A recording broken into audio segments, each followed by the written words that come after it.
طيب متابعينا الكرام، نتجه إلى أمر آخر. أزمة الصحراء الغربية بلا شك أنها أزمة كبيرة للغاية بين كل من الجزائر والمغرب، ولا نود أن نجد بأن هذه الأزمة تتسبب في فتنة كبيرة بين الأشقاء الجزائريين والمغاربة، لأنه مع الأسف الشديد هناك توترات دبلوماسية كبيرة بين كل من الجزائر والمغرب، وحتى تلويح باستخدام القدرات العسكرية. يعني قطعا نحن ننبهر ونفتخر بالجيش الجزائري وأيضا بالجيش المغربي، ولا نود مطلقا أن يكون هناك أي خلافات بين كليهما، بل نود دائما باستخدام هذه الأسلحة وهذه الجيوش من أجل الدفاع عن أراضي جميع المسلمين ومن أجل الدفاع عن المسجد الأقصى المبارك.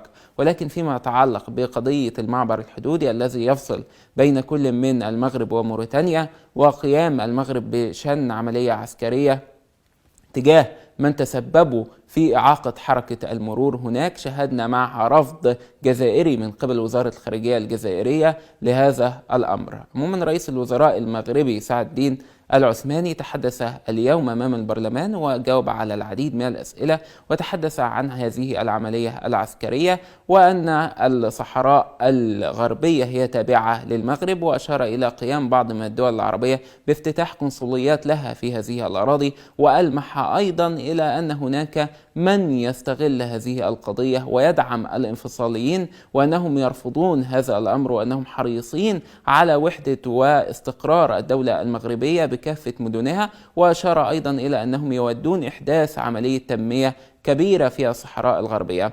قطعا نشاهد بأن الجزائر تدعم أهل الصحراء هناك، وإن كان هؤلاء يعني يودون الانفصال عن المغرب، وهو أمر أيضا يعني مرفوض من قبل الجميع. نتمنى دائما وحدة واستقلال أراضي المغرب، وأيضا وحدة واستقلال الأراضي الجزائرية، ولا نتمنى مطلقا أن يعتدي أي أحد على الأراضي الجزائرية. عموما دعونا نشاهد ماذا قال رئيس الوزراء المغربي الدكتور سعد الدين العثماني حيال هذه القضية في الكليب التالي.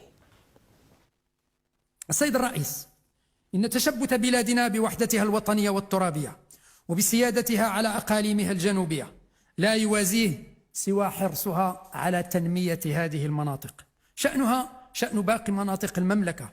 ولذلك كان جلالة الملك حفظه الله قد أكد في خطابه السامي بمناسبة الذكرى 45 للمسيرة الخضراء ما يلي.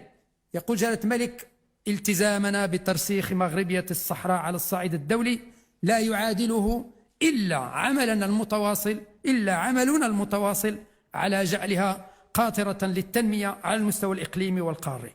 ومن هنا فقد عرفت الأقاليم الجنوبية منذ استرجاعها نهضة تنموية شاملة، وأيضا تبلورت في عدد كبير من المشاريع في البنية التحتية والخدمات الاجتماعية الأساسية. ولا مجال اليوم للمقارنة بين ما كانت عليه هذه الأقاليم عند استرجاعها وما أصبحت عليه اليوم. الوضع التنموي في الأقاليم الجنوبية اليوم لا علاقة له بما كانت عليه عند استرجاعها، ولا علاقة أيضا بما يقع لأولئك الصحراويين الموجودين في المخيمات، لهم أبناؤنا وإخواننا وأهلنا، لكن أوضاعهم في المخيمات مزرية.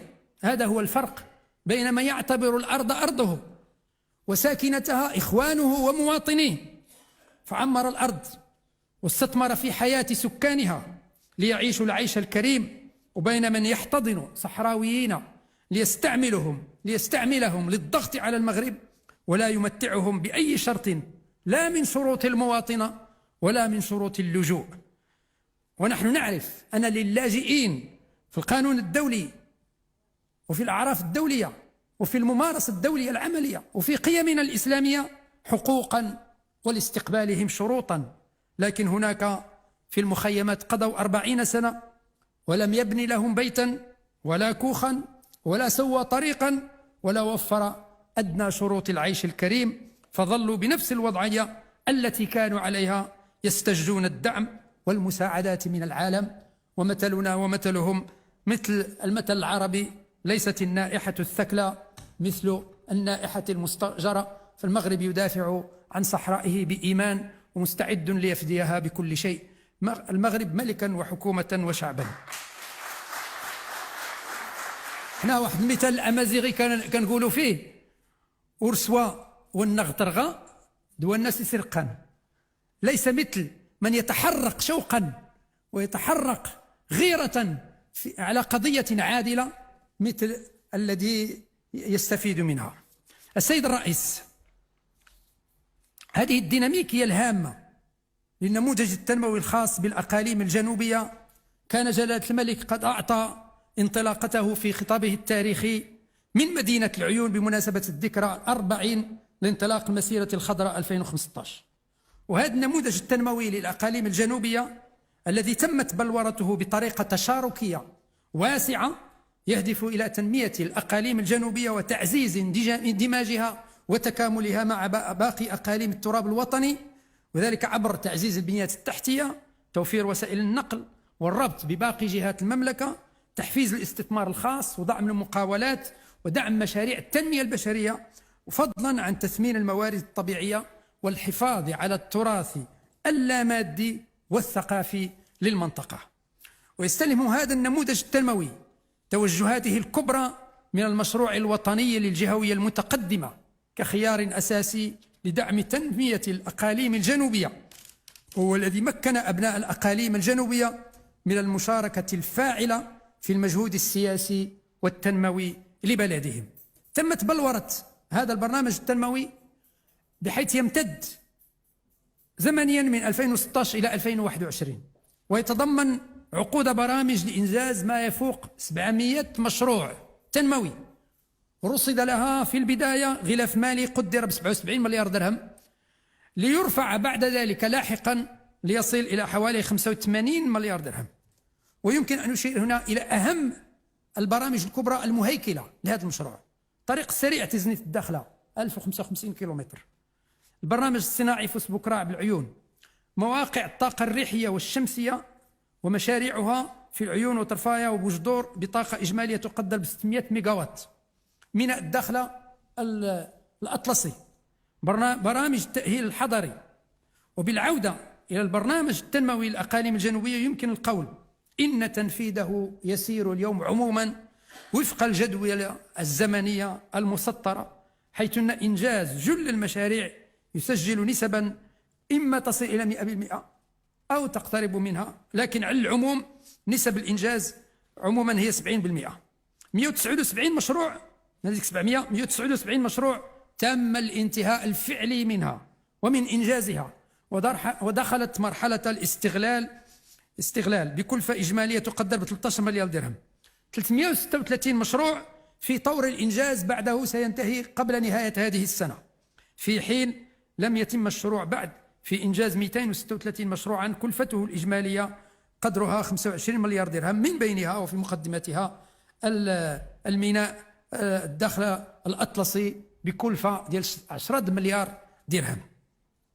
وتعتزم الحكومة برسم سنة 2021 مواصلة مجهوداتها المبذولة في إطار هذا البرنامج لتطوير البنيات التحتية والمرافق الضرورية بالجهات الجنوبية. سيتم إعطاء في 2021 الانطلاق لمجموعة من الأوراش المهيكلة: مشروع البناء الأطلسي بالدخلة، مشروع تحلية المياه وإمدادها لري 5000 هكتار شمال مدينة الدخلة، بالإضافة إلى محطات الطاقة الريحية الجديدة في عدد من مناطق الجنوبية.